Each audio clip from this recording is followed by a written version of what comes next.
Merhaba dostlar. Daha önceki videolarda Arduino IDE'nin kurulumunu gerçekleştirmiştik. Ve kartımız klon mu, orijinal mi diye bir bakmıştık ilk iki videoda.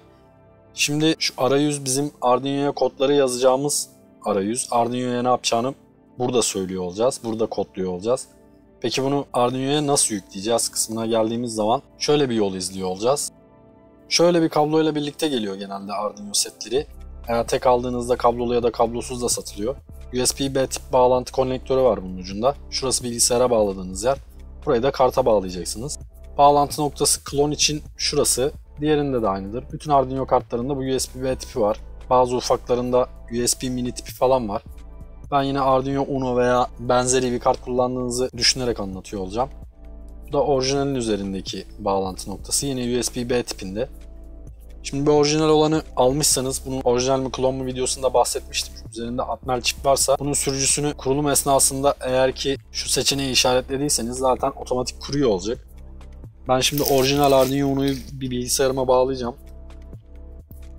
Nasıl bir şeyler olacak bir görelim. Şu anda bağlandı. Sürücümüz yükleniyor mu, yüklendi mi ona bir bakalım. Bilgisayarıma sağ tıklayıp yönet dediğimizde ya da İngilizcesinde Manage seçeneğine tıkladığımızda şu gelecek karşımıza. Burada Device Manager'dan Türkçesinde aygıt yöneticisi diye geçiyor. Bağlantı noktalarında COM, LPT kısmına geldiğiniz zaman Arduino Uno diye zaten görüyor olacaksınız. COM3 noktası olarak ayarlanmış. Aslında bu üzerinde bizim driver'ını yüklediğimiz çip USB'yi COM porta çeviriyor. Seri porta çeviriyor. Aslında driver'ını yüklediğimiz şey Arduino Uno'nun kendisi değil de bu USB to TTL çevirici entegresi. Sonra Arduino IDE'ye geldiğimiz zaman yapacağımız şey şu. Araçlardan öncelikle kartımızı seçeceğiz. Uno almışsak Uno'yu seçiyoruz buradan. İşte başka Mega'mız var. Leonardo'muz var. Burada kart tipleri mevcut. Başlangıç noktasında Uno veya Mega. Mega biraz daha büyük. Pin sayısı daha fazla. Giriş çıkışları, yetenekleri biraz daha büyük. Bunları daha ileride konuşuyor oluruz. Buradan Arduino Uno'yu seçiyoruz. Porttan da yüklediğimiz, orada gördüğümüz COM-Port 3'ü seçiyoruz. Şu anda kartımıza kod yükleyebiliriz. Peki ne yükleyeceğiz? Hiçbir şey bilmiyorsak örneklerimiz var. Basit örneklerin içinde Blink diye bir kod var. Bu Blink kodu şu Arduino Uno'nun üzerindeki şu LED'i bizim için yakıp söndürüyor olacak belirli aralıklarda. Şu an için bu kodla alakalı bir şey bilmemize gerek yok. Sadece yükleyip ne olduğunu görelim. Yükle diyoruz buradan. Önce bir yazılan kodu derliyor. Derledikten sonra da karta yüklüyor olacak. Derleme tamamlandı. Şu anda yükleyecek. Yükleme tamamlandı dedi. Şu an şöyle kamerayı da bu tarafa doğru getireyim. Gördüğünüz gibi üzerindeki LED birer saniye aralıklarla yanıp sönüyor. Bu birer saniye aralıkları belirleyen şey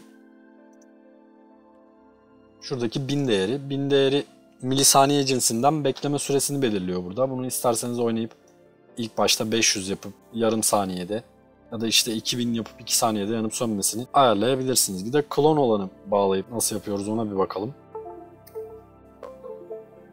Bağladım şu anda.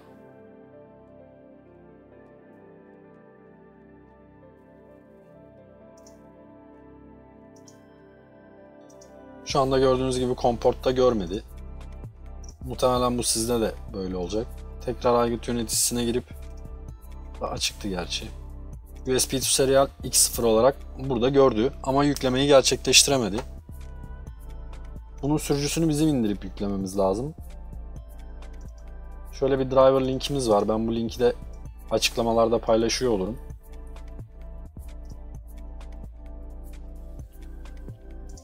Adres çubuğuna kopyaladığım adresi yapıştırıyorum.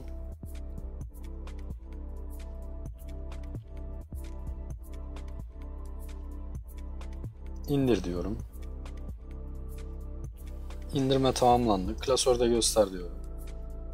Bu bir zip dosyası. Açalım. Çift tıkladım. İçinde bir otomatik yükleme dosyası var. Bunu çalıştırın.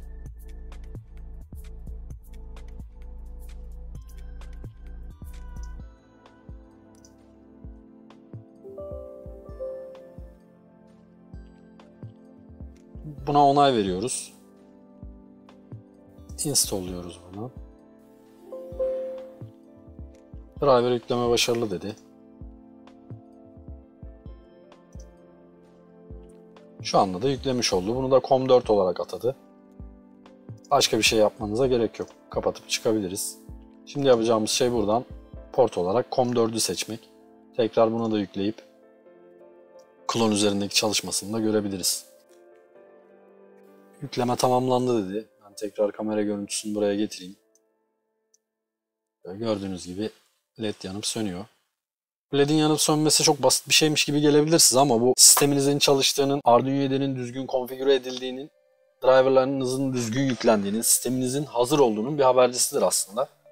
O yüzden bu LED olayı ilk başlangıçta sizin için önemli. Bu videoda yapacaklarımız bu kadar. Bundan sonraki videoda adım adım ilerleyerek Arduino'nun her şeyine ufak ufak bakıyor olacağız. Komutları inceliyor olacağız. Şimdilik herkese kolay gelsin. Videoyu beğenmeyi ve kanalıma abone olmayı unutmayın. Bir sonraki videoda görüşünceye kadar hoşça kalın.